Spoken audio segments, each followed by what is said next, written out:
When she lifted the floorboards, the real nightmare began. When Margaret Ellis turned 70, she swore she'd never go back to Cedar Lane again. The old house with its flacking paint and leaning porch had been sold decades ago. It was the place of her childhood summers, her mother's garden, her father's short temper, and one night that no one in her family ever spoke of again. But 48 years later, a letter arrived in her mailbox. It was written in a shaky hand. "There's something you should see before it's too late, th." No return address, just a postmark from Ridgewood, the small Pennsylvania town she had left behind. At first she thought it was a mistake, but curiosity, that dangerous and stubborn thing, grew like ivy in her chest. And so, in the fall of 2024, Margaret packed a small suitcase, left her apartment in Baltimore, and boarded a bus headed for the town she had sworn to forget. Ridgewood had changed. There was a Starbucks where the hardware store once stood, and the library had been replaced by a strip mall. But Cedar Lane, quiet, tree-lined, and heavy with memory, looked almost the same. And there, at the end of the street, was the house. Number 112, the Ellis house. It was empty now, windows boarded, the lawn overgrown, a for sale sign leaning drunkenly near the mailbox. Margaret's heart thudded as she walked up the cracked path. The wind smelled of pine and rain, and somewhere a crow cawed, a harsh and knowing sound. The front door was unlocked. "Hello," she called softly. No answer. Dust motes danced in the air as she stepped inside. The wallpaper was peeling, the floorboards groaned beneath her sensible shoes, yet every corner was painfully familiar: the dent in the banister, the scratch marks on the kitchen table. Her father's chair still faced the window, though the cushion had rotted away. And then she saw it on the hallway floor, just where the kitchen met the old cellar door, a single, fresh envelope. "You remember what happened. It's time the truth came out." Margaret's stomach tightened, her fingers trembled as she turned toward the cellar door. The iron latch was still there, rusted but strong. She hadn't opened that door since the summer of 1976, the summer Thomas Halpern disappeared. Thomas, the neighbor boy with freckles and quick hands, the one who followed her everywhere, the one the police said must have run away. But she knew he hadn't. "Why did I come here?" she whispered aloud, gripping the stair rail for balance. The cellar door seemed to hum with a presence of its own. Every instinct told her to turn around, to get back on the bus and leave the past buried, but the envelope's words echoed in her skull: "It's time the truth came out." She took a breath and opened the door. The air that rose up was cold and earthy, carrying the faintest scent of decay, or was it her imagination? Step by step, she descended into the darkness, her hand brushing the damp stone wall. The cellar was empty, save for a few rusted cans and a broken chair. But in the far corner, beneath a sagging shelf, something caught her eye: a patch of floor that looked newer, different wood, fewer scratches. She knelt and touched it, the board shifted under her weight. Margaret's heart began to pound. Suddenly, a sound came from upstairs, a creak, soft but unmistakable. Someone was in the house. "Hello," she called, her voice tight. No response. Footsteps shuffled above her, slow, deliberate. The air grew colder. And then from the shadows behind her, a man's voice spoke. "I was wondering when you'd come back." Margaret gasped and turned. A tall figure stepped out of the darkness, his face hidden beneath the brim of a worn cap, but she knew that voice, older, raspier, but familiar. "Tom," she whispered. The man smiled faintly. "You didn't think I'd leave, did you?" Her knees went weak. Thomas Halpern, the boy who vanished nearly 50 years ago, was standing in her basement. Or someone who claimed to be. For a long moment, Margaret simply stared. The basement spun slowly around her, the cold air thick in her lungs. "Thomas Halpern," she said, as if saying his name could prove he was real. "But you disappeared. They searched for weeks. They said you were dead." "I was," he murmured, "at least to everyone else." The man stepped into the light. His hair was silver now, his frame thin but upright. Lines etched deep into his face, but his eyes, pale green, sharp as ever, hadn't changed. They were the eyes of the boy who used to wait by her porch every morning, the boy who'd taught her to ride a bike, the boy whose sudden disappearance had haunted her dreams for half a century. "I don't understand," she whispered. "Where have you been?" "Everywhere," he said, "nowhere, hiding mostly and watching." "Watching me?" Thomas tilted his head. "You were the last one to see me alive, weren't you?" The accusation in his tone was soft, but it cut through her like glass. Her hands began to tremble. "That's not fair," she said. "I was 16, I didn't know anything." He took a slow step forward. "You knew enough." The cellar felt smaller now, the walls pressing closer. Margaret backed up until her shoulder hit the damp stone. Memories she'd worked decades to bury clawed their way back. It had been a sweltering July night. She and Thomas had argued about college, about leaving Ridgewood, about a secret he had hinted at but never explained. He followed her into the cellar after dinner. She remembered his voice, angry, desperate. And then nothing, a blur, a scream, the sickening thud of something heavy hitting the floor. The next morning he was gone. "You think I hurt you," she said, her voice barely a whisper. Thomas's lips twitched into a smile that wasn't a smile at all. "I don't think, Margaret, I know." Her pulse thudded in her ears. "Then why are you here? Why wait all these years?" "Because it's time," he said, "time for the truth." They stood in silence, the air between them heavy with everything that had never been said. Finally, Thomas gestured toward the floorboards she'd noticed earlier, the ones that looked newer. "Go on," he said, "open it." Her breath caught. "What's under there?" "You tell me." Margaret knelt, her knees creaking. Her fingers slipped beneath the edge of the loose plank and pried it upward. Dust and splinters fell away, revealing a shallow cavity beneath the floor. Something wrapped in plastic sat inside, long and narrow. She reached in and pulled it free. It was heavier than she expected. When the last layer of plastic peeled away, she froze. A crowbar, streaked faintly with something dark, too old to be fresh but still there. Her stomach flipped. "That's what you hit me with," Thomas said quietly, "right before you dragged me out of here." "I didn't," she stammered. "I never."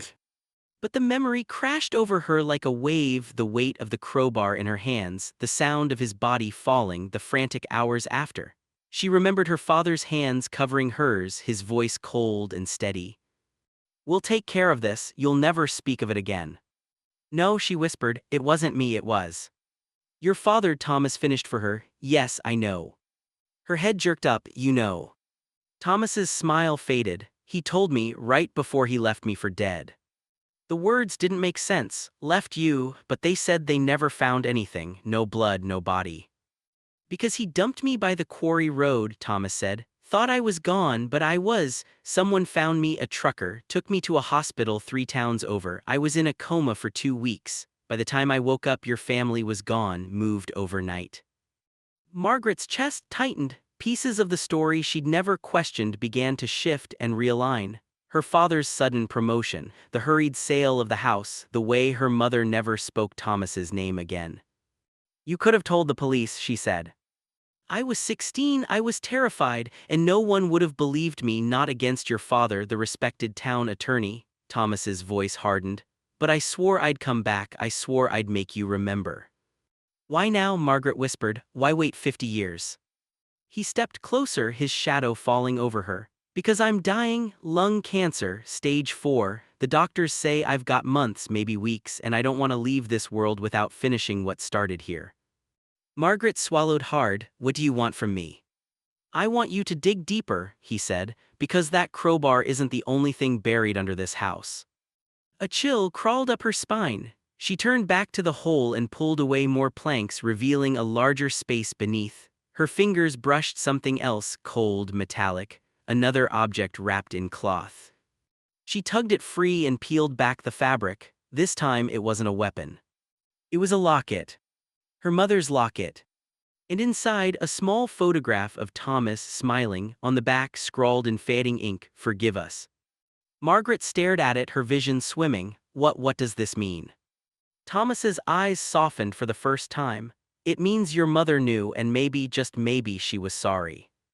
The silence stretched between them again, thicker now, heavier. Somewhere above them, a door slammed, a gust of wind, perhaps, or something else. Margaret's hands shook as she held the locket against her chest.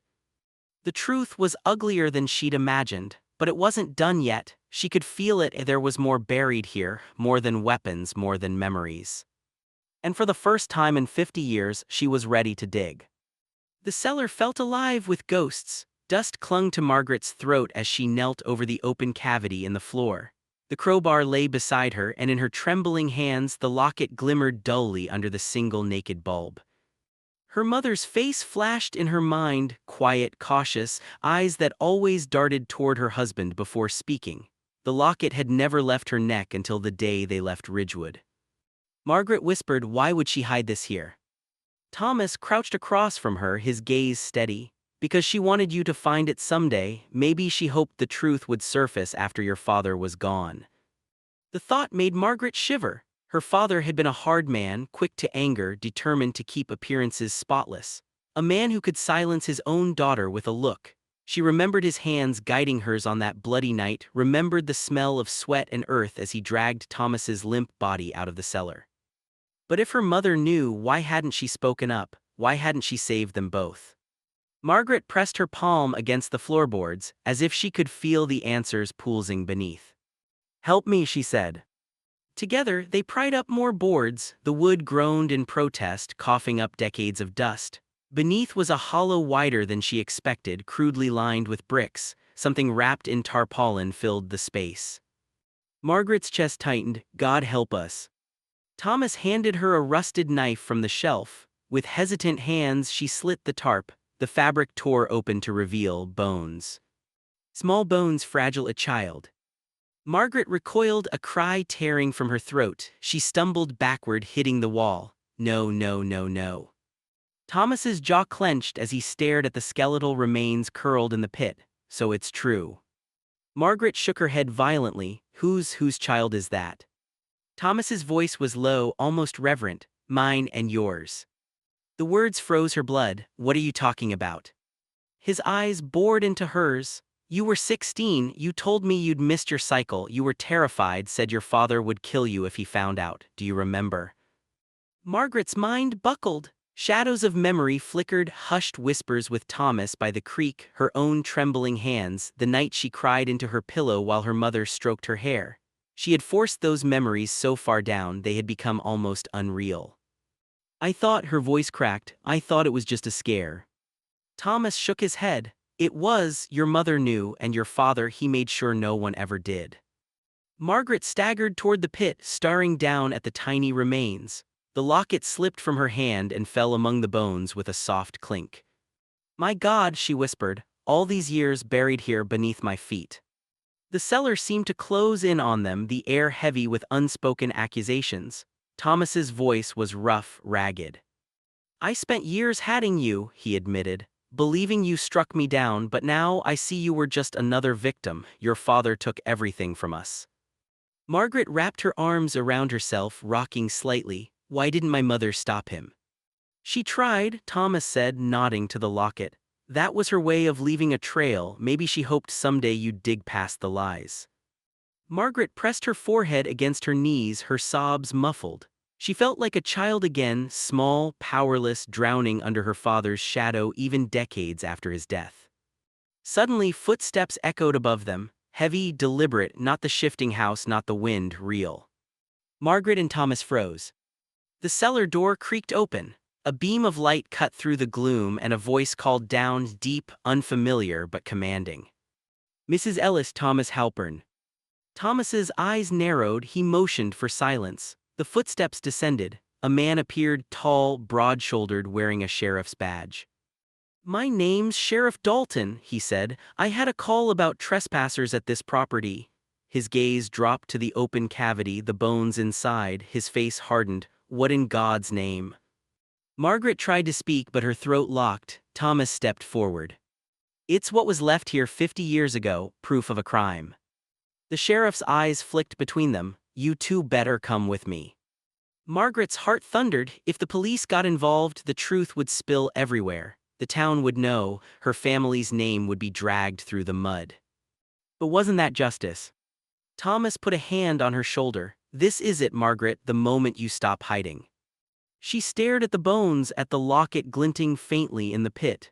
Then she looked at the sheriff, at Thomas, at the house that had held her silence captive for half a century. "I need to tell you everything," she said, her voice shaking but clear. And for the first time in 50 years she did. The interrogation room smelled faintly of stale coffee and bleach. Margaret sat with her hands clasped tightly in her lap, eyes fixed on the scarred table. A thin strip of morning light crept across the linoleum floor. It had been 12 hours since they'd found the remains beneath her basement, 12 hours since the sheriff had escorted her and Thomas to the station. Now, for the first time, she was alone with her thoughts, and they terrified her more than any cell ever could. The door opened with a soft click. Sheriff Dalton stepped in, followed by a woman in a charcoal suit. "Mrs. Ellis," the sheriff said, settling into the chair across from her. "This is Assistant DA Ruth Bowen. She's been reviewing your statement." Bowen's gaze was sharp, assessing. "We have a lot to go through," she said calmly, "but first I want to make sure you're certain about everything you told us." Margaret nodded weakly. "I told you the truth, all of it." Bowen slid a photograph across the table. It was the locket, polished now, sealed in an evidence bag. "Your DNA is on this and the remains, so is Thomas Halpern." Margaret's chest tightened. "That makes sense, it was our child." Bowen tilted her head. "Are you sure about that?" The question stopped Margaret cold. "What do you mean?" The DA folded her hands. "Forensics came back an hour ago. The remains aren't 50 years old, they're about 35. The room tilted. Margaret gripped the edge of the table. "That's impossible." "I'm afraid it's not," Bowen said evenly. "And here's something else. The bones belong to a male child approximately 4 years old at the time of death." Margaret's mind spun. 4 years old, 35 years ago, that was long after she'd left Ridgewood. She stared at the DA, her pulse hammering. "Then that's not our baby." "No," Bowen said softly, "it is." The door opened again. Thomas stepped in, escorted by a deputy. His face was pale, his hands cuffed. "They're saying the bones don't belong to our child," Margaret said, her voice trembling. Thomas's lips curved into something that might have been a smile, but there was nothing warm in it. "That's because they don't." Margaret's stomach dropped. "Thomas, what did you do?" He sat opposite her, leaning forward. "Do you really think I spent 50 years planning revenge and didn't do something about it?" The sheriff shifted uncomfortably. "Mr. Halpern, anything you say can." "Oh, I know," Thomas interrupted. "I want it on record." He looked back at Margaret, his eyes burning with something dark and bottomless. "His name was Daniel, my son. He was born in '89. His mother left us when he was 3. I raised him alone." Margaret swallowed. "Thomas, what happened?" He exhaled slowly. "I brought him back here when he was 4. I thought maybe I could show him where everything started. Maybe I could make peace with the past." His voice cracked. "But I couldn't, and one night he wouldn't stop crying. He kept asking about his mother, and I snapped." The silence that followed was suffocating. Margaret felt sick. "You killed him," she whispered. Thomas's eyes glistened. "I buried him beneath the floorboards where you left me for dead." Sheriff Dalton slammed his fist on the table. "That's enough. This interview's over." He motioned to the deputy, but Thomas wasn't finished. He turned back to Margaret, his voice dropping to a chilling whisper. "I needed you to believe it was our child. I needed you to dig, to remember, to suffer the way I did. And you did. You always will." The door slammed shut behind him, leaving Margaret frozen. The DA's voice broke through the ringing in her ears. "You're not under arrest, Mrs. Ellis," Bowen said gently, "but we may need you as a witness. Mr. Halpern will face multiple charges." Margaret stared at the tabletop, unable to speak. The truth was worse than she'd ever imagined. For 50 years, she had carried the weight of a crime she hadn't committed. And now, beneath the same floorboards that had buried her childhood, another child, an innocent boy, had paid the price for a man's festering hatred. Weeks later, Margaret returned to Cedar Lane for the last time. The police had sealed the cellar. The house was slated for demolition. She walked through the empty rooms slowly, trailing her fingers along the cracked wallpaper, the faded photographs still clinging to the walls. Ghosts lingered in every corner, her father's booming voice, her mother's quiet prayers, Thomas's laughter before it turned bitter. She stopped at the cellar door, staring down into the darkness below. "I'm sorry," she whispered to Thomas, to Daniel, to the child she'd once been. "I'm so sorry." The wind shifted, carrying the faint scent of autumn leaves through the broken windows. Somewhere deep beneath the floor, the past still stirred, ugly, unchangeable, but finally known. Margaret closed the door gently behind her and stepped into the sunlight. For the first time in half a century, Cedar Lane was no longer home. It was a graveyard. And she was free.